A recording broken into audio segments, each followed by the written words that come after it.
Well, good morning. Winter is definitely on its way. It's getting much colder here in northern Colorado. I am your everyday average Jonathan. I am an ordinary guy with ordinary tools making extraordinary things. Each week I begin a new project. I take you along the way with me. I don't edit out any of my mistakes. I don't edit out any of my aha moments. You'll see the entire process along with me. Items that I make tend to be fantastical in nature, whimsical, maybe echoing times of a forgotten yore, if you will.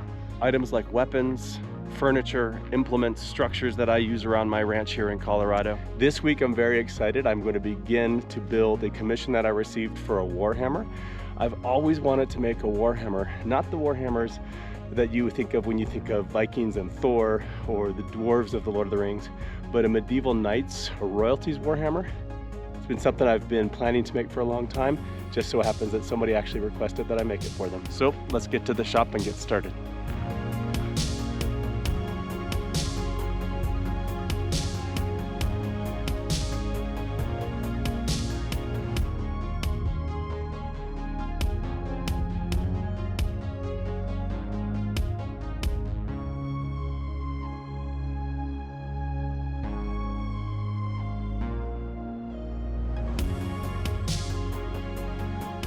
The history of the Warhammer is a fascinating one. When one hears the word Warhammer now, it might conjure up images of Thor's hammer or a massive or heavy weapon for crushing blows.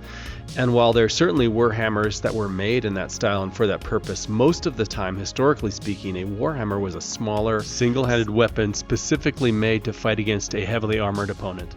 This style of warhammer became more common in the 15th and 16th centuries as a response to the advantages that plate armor of that time had over bladed weapons. The sword or the axe no longer was very effective against full body armor during those times. Bladed weapons would often glance off the armor upon impact, wasting precious energy and leaving the person wielding them open for counterattacks. The warhammer then became an increasingly effective weapon because it could be wielded with one hand, it dealt a serious amount of blunt force damage, and much of the time it had small claws or teeth on the blunted face that would dig into the armor, thus making it much less likely to ricochet off to the side. A lot of the time, these warhammers were designed with the spike on the reverse side for puncturing armor while simultaneously delivering a heavy blow.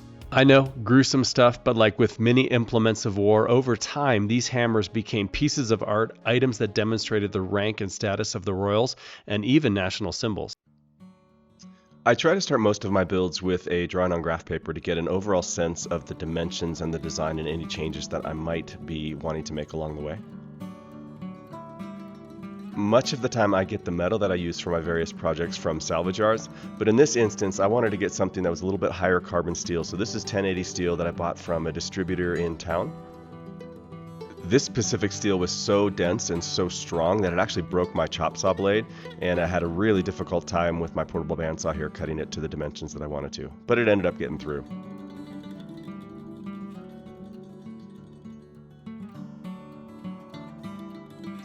And now I'm just profiling the spike on the end of the hammer. Oftentimes when I'm using my forge and I have a piece of metal that I need to remember the dimensions and where certain things will be on the face, once I put it in the forge, those things tend to get obscured. So I will put these little cuts into them with the angle grinder just so that I remember and I can visually see where they are. I'll grind them off later, or even there are times where I don't even need to. Here what I'm doing is making a little bit of a valley in between the corners of this square. I wanted to have it just slightly recessed so that when I go to twist it, it actually is more accentuated.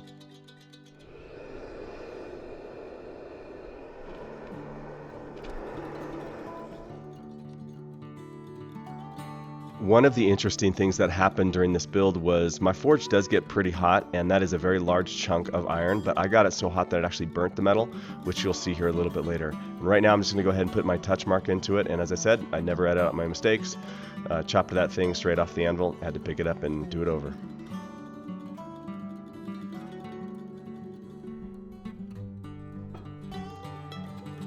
I'm secretly proud of this item I made a long time ago. This is what I used to twist iron with. It's a little piece of rebar welded to an old wrench. Works great. And I will just say right now, this is the thickest piece of material I've ever tried to twist. It took everything I had to get it twisted. I actually bent the handles. The struggle's real. Let's listen.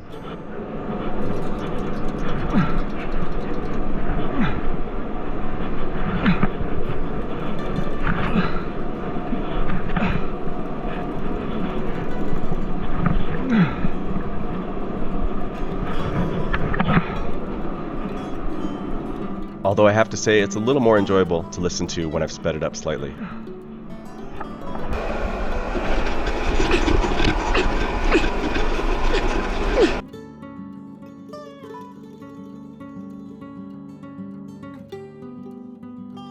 I knew that I was going to have to be drilling through this item to get the profile and the design of the teeth that I wanted to get. I was going to have to make several different levels of holes and different sizes of holes. People have asked me what this is that I put on my drill tips. It's just a wax coating to get the hole started with before I use cutting oil.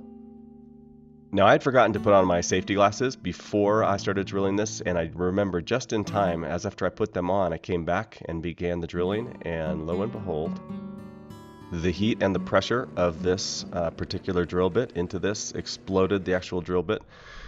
It doesn't sound like much, but it actually was quite significant. I got some of the hot cutting oil in my eye, even with the eye protection on, and that was about 90 minutes worth of displeasure that I had to get through. So I'm glad I had the eye protection on, because pieces of metal probably would have gone in as well.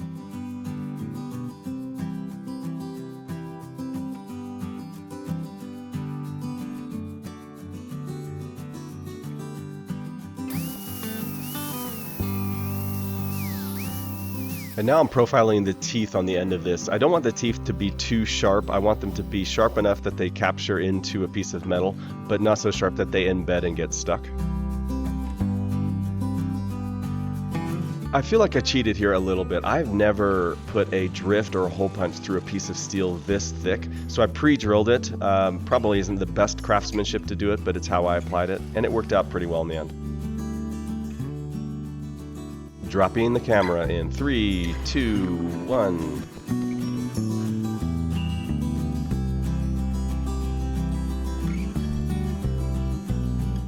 It's a GoPro. It'll be just fine. And as you can see here, I did burn this piece of metal. Those occlusions that you see, those fissures, that's from the metal getting too hot and starting to crumble. And now the customer gave me this piece of wood he wanted me to use as a handle, and I love it. I love it when people give me something to use in the build, so I'm just going to shape it down to what I need the size to be. Sanding it down so that it's smooth, so that it's uniform. And then, of course, the all-important taking a break to play with the giant Newfoundland.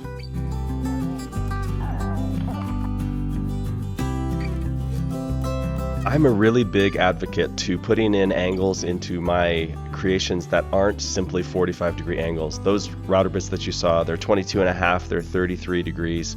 It just gives it a little bit more of a different look. We've seen 45-degree angles in every aspect of our life, so it's nice to just give it something that's slightly different. I'm only sanding this with 150 grit sandpaper. I want there to be a little bit of texture left, and I love this way this looks like a root culture from the handle he gave me. And this is my friend Danielle. It's actually her friend that commissioned this piece from me, so she asked if she could be part of the build, and of course she's very skilled. She's a wonderful maker of things in her own right. Soaps, inlaid wood boxes, epoxy laid wood boxes. She knows how to use these tools very well, and it didn't take much coaching on my part whatsoever. Plus, when it came to drifting this, I was going to definitely need some extra help and some extra hands, and she was fantastic.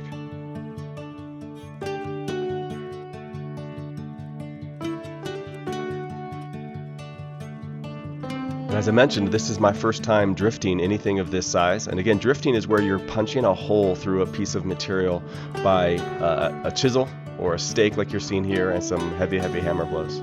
What I'm using on the bottom there, that's called a swage block.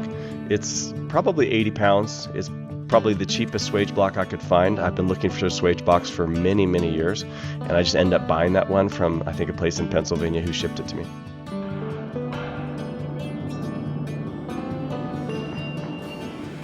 From all of that drifting that we did, the item actually got a little bit out of square, a little bit out of true, so just a few taps with a pretty heavy hammer, and it brought it right back into where it needed to be. And now we're going to do the quenching. Again, quenching is kind of a love-hate relationship for me. I tend to get oil everywhere, as you can see here. This is just motor oil. I know there's far better oils for this, but I'm a cheap bastard, so this is what I end up using. And now what we're doing is taking a die grinder to route out the rest of the hole where the handle will be inserted.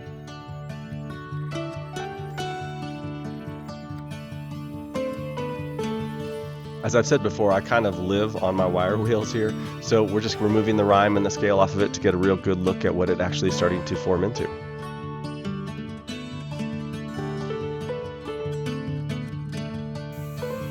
Cutting in more accents, grinding in more accents.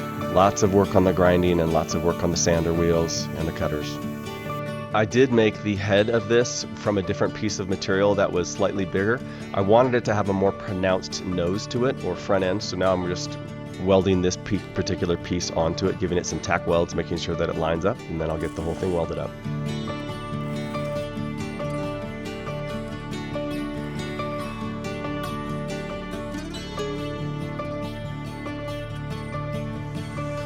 I'm really not a very good welder in terms of the cleanliness and the precision, so there's lots and lots of grinding for me to cover up the mistakes that I've made. But it does work, it's very strong, and it often ends up looking the way that I want it to. And right now I do this with most of my handles. I char them. This closes the pores of the wood. It makes the handle and the wood a little bit more solid, allows a little more weatherproofing. I will apply an oil coat to this as well, but this is what I end up using. Linseed oil is what I live by, as you can see in some of my other videos, both for metal and for wood.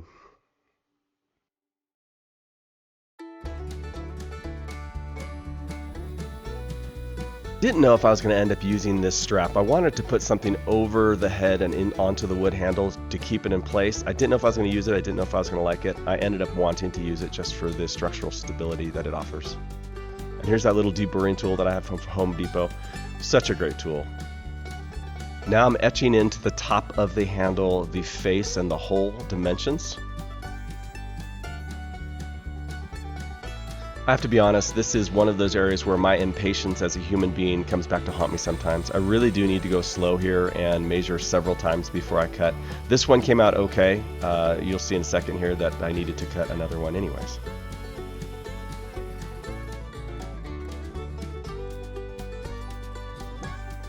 Some people use wood glue here. I do not. I was going to use epoxy to fill in some of the gaps anyways. And here's how to make a Warhammer shorter.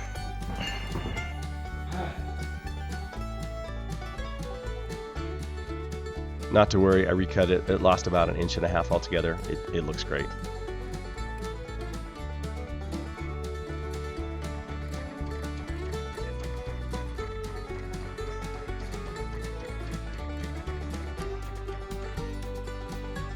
I really didn't think I was going to end up using this. I didn't like the way it looked, but I took a break, came back, had some imaginative ideas of what I wanted to do for it, and came back and cut those in, and it ended up looking good. I do use epoxy to get that head nice and solid inside. And here I'm going to head and make some cuts, going to make some relief, give this thing a little bit of personality before I put it on this Warhammer.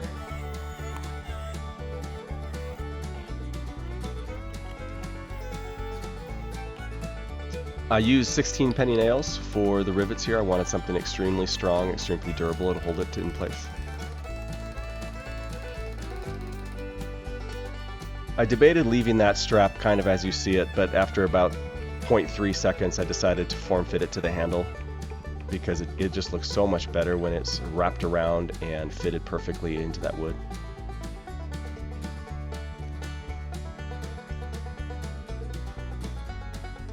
The piece of wood that he gave me is right off of his mountainside, and I believe it's old pine, and it had a big vertical crack running all the way down it. So I made this ring. I'm going to strap it around the handle to keep everything structurally stable.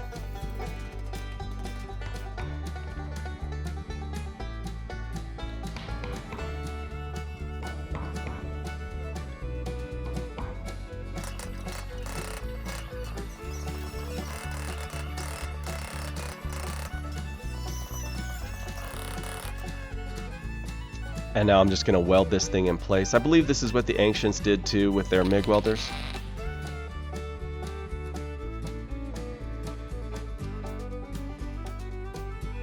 And here she is. She's basically finished. I did take her outside, had a pretty serious whack or two on some stumps, and she came back solid as a rock. A very impressive device, and it would really leave an impression on your mind if you were to get hit with this. And now it's time to deliver it and see what the customer thinks.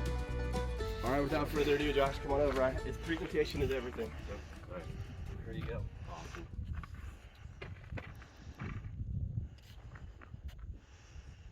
Dang! Hell yeah! That is way That thing awesome. that'll put some hurt on somebody. Heck yeah!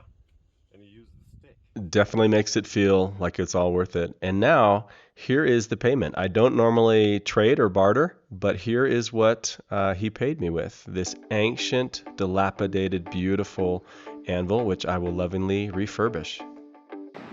Well, thank you for joining me this week. That build was a lot of fun. It went pretty much how I wanted it to go, how I was hoping it to go. I'll tell you what, the handle on that hammer is what makes it. The piece of wood that he chose with that sort of root ball at the end, that's to me what makes that whole hammer look good. I do like the way the twist came out. The things I learned are this. I found the limit to the size of metal that I can twist. I can't twist anything. I bent the handle on my twister, my twister. I can't twist anything heavier than that. I got the metal hot enough that it actually burnt. It actually burnt the steel. So that's the other learning is steel.